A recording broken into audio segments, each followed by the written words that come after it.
Et on le sait, il y a beaucoup de fausses informations qui circulent sur Internet. On n'en a jamais entendu parler autant de ces fake news. Et pour contrer justement cette désinformation, il y a des chercheurs de l'Université de Montréal, en fait, des chercheurs de Montréal, voilà, de l'Université de Montréal et de Polytechnique notamment, qui sont à développer un outil pour venir en aide aux parents d'enfants autistes. On en parle avec mon prochain invité. Il est justement de cette équipe de recherche. Il est doctorant à l'École de psychoéducation de l'Université de Montréal, Marc-Olivier Schoulle. Exactement. Voilà, j'ai pratiqué, je l'ai réussi. Merci d'être avec nous ce matin. Ça me fait plaisir. Parlez-nous justement de la plateforme Myéline. C'est une plateforme qui sera disponible dès l'automne prochain. Exactement. En fait, qu'est-ce que c'est? C'est une plateforme qui se développe en plusieurs étapes. Donc, notre première étape va être disponible dès octobre. L'idée, c'est vraiment que des personnes puissent venir sur l'application web, donc un site web, comme vous en croisez beaucoup. Sauf ce qui va se passer, c'est que la machine va commencer par faire connaissance avec vous. Donc, vous posez un certain nombre de questions pour mieux comprendre votre situation. Et ensuite, ce que vous pourrez faire, comme dans une discussion, comme un chat ou un peu plus vraiment une discussion avec quelqu'un. Un échange. Exactement, pouvoir dire, moi, ce que je cherche, c'est ça. Puis elle va te poser plus de questions jusqu'à ce qu'elle puisse se dire, écoute, j'ai compris ce que tu veux. Voici, selon moi, la réponse. Voici la réponse que donnerait la recherche aujourd'hui. OK. Ça s'appelle Myéline. Question comme ça. Pourquoi? Il y a beaucoup de personnes qui me posent cette question. En fait, la myéline, c'est la substance blanche qui est dans ton cerveau. C'est à peu près 95% de ton cerveau. C'est ce qui a comme but de faire circuler l'information plus vite dans ton cerveau. Fait que pour nous, c'est tellement ça qu'on veut faire, amener l'information plus vite aux gens, que c'était une image qu'on voulait reprendre. Et là, ça s'adresse... En tout cas, pour le moment, vous vous êtes concentré à essayer d'épauler, d'aider les parents qui sont aux prises avec... c'est même pas une maladie, là. Je lisais, on dit, c'est même pas une maladie, l'autisme, c'est un fait d'être. Alors, il y a beaucoup de discussions sur ce que c'est exactement. Aujourd'hui, officiellement, c'est classé dans les troubles neurodéveloppementaux, mais effectivement, on est dans une situation avec l'autisme où même les définitions sont pas toujours claires. Donc, imagine, en tant que parent, quand tu découvres ça, terrible. Il y a tellement de choses à comprendre en aussi peu de temps. Notre but, c'est de les aider à comprendre plus facilement, à avoir plus rapidement des informations sur ce qui marche et ce qui ne marche pas. Oui.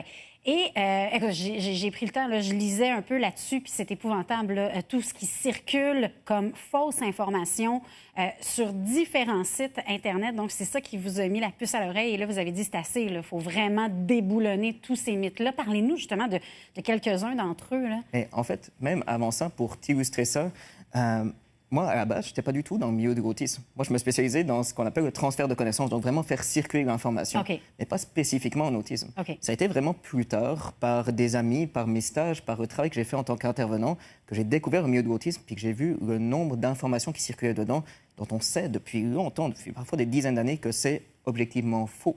Alors, évidemment, on parle du mythe du vaccin dont on a entendu parler tellement de fois, mais qui malheureusement revient régulièrement et qui est même actuellement en train de gagner en puissance. Ah oui? On a eu Le vaccin, vous voulez dire, qui déclencherait l'autisme? Qui serait une soi-disant cause de l'autisme, ce qui a été une fraude scientifique depuis des années, mais ça revient régulièrement. Donc là, les parents qui font moins, qui se posent la question avant de faire vacciner leur enfant, puis ça peut amener toute une série de problèmes. Il y a ça, mais même de façon un peu plus dramatique.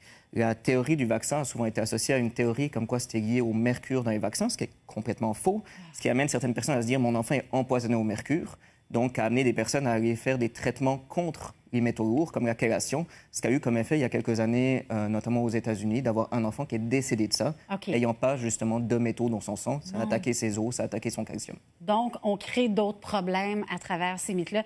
D'autres mythes, vous aviez en...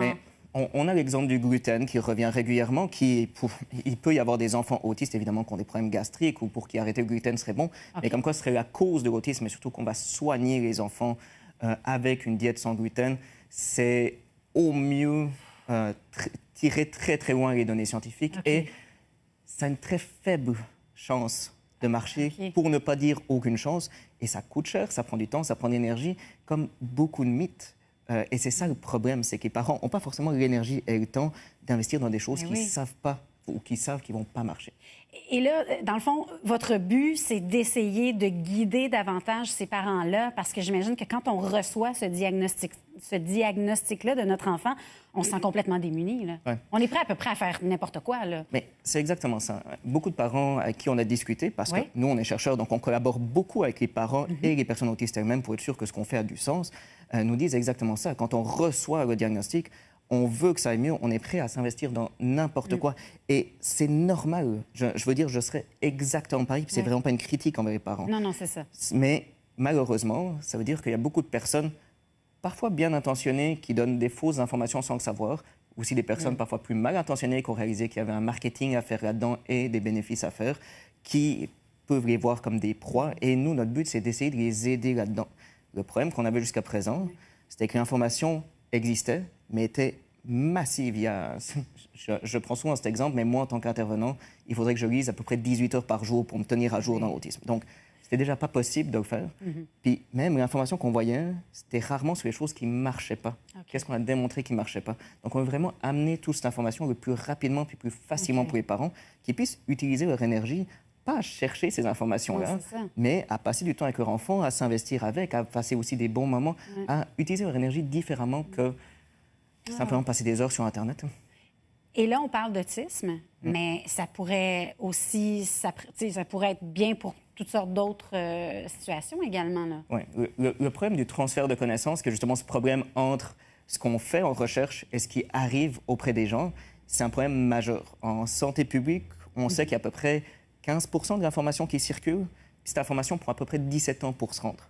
Donc, je te laisse imaginer, si je trouve un traitement pour un enfant de 3 ans, il le recevra quand il aura 20 ans, à peu près, statistiquement. Et ça, c'est un problème partout. C'est un problème dans tout ce qui touche à la santé mentale, dans tout ce qui touche au domaine psychosocial. Et c'est toujours un peu les mêmes difficultés qu'on a. La masse d'informations, la difficulté à sélectionner la bonne information. Donc, ce qu'on développe comme nouvelle technologie avec l'intelligence artificielle, on peut l'appliquer à tous ces domaines-là.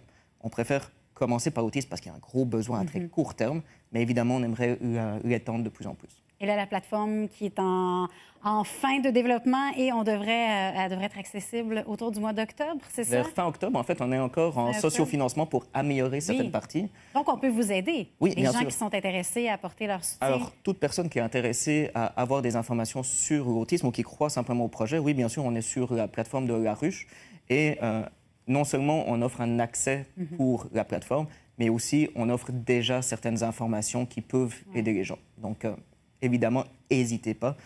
Comme toujours, toute aide est bienvenue. Bien, absolument. Bien, merci beaucoup pour ce que vous faites. Merci d'avoir été avec nous ce matin pour nous parler de cette nouvelle plateforme qui sera donc disponible à partir de l'automne prochain, probablement la fin du mois d'octobre. Mon invité, Marc-Olivier Schull, donc il travaille justement doctorant à l'École de psychoéducation de l'Université de Montréal à développer cette fameuse plateforme.